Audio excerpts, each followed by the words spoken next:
चार रेसिपी नहीं आसी चा बनिया बहुत इजी अच्छी और पीवा बहुत टेस्ट लगी थाए। आप थे ये चा रेसिपी को ट्राई करेंगे, आशा करुँच आपको निश्चय पसंद आसो। तो चलो मसला चा बनिया स्टार्ट करवा।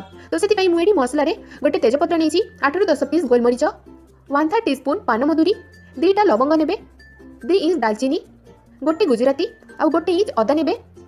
प्रथमे यही सब मसला को क्रश करना। आपड़ चाहिए या ग्राइंडर रे बस 2-3 सेकंड ग्राइंड करेंगे, किंतु मुझे एमती या क्रश करनेबी। तो ये मसला भलसे क्रश हो जाए। तो ये साइड रखिदेवे। नेक्स्ट प्रोसेस को जी। तो गोटे ससपैन ने 3/4 कप पानी ऐड करेंगे। पानी को गोटे बल आसा पर्यंत या हाई फ्लेम रे कुक करेंगे।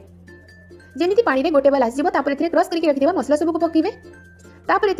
1 टीस्पून चा पत्ती ऐड करेंगे।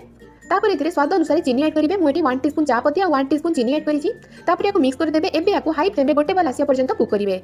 जमी चारे गोटे बल आसो गैस फ्लेम को लो करदेवे।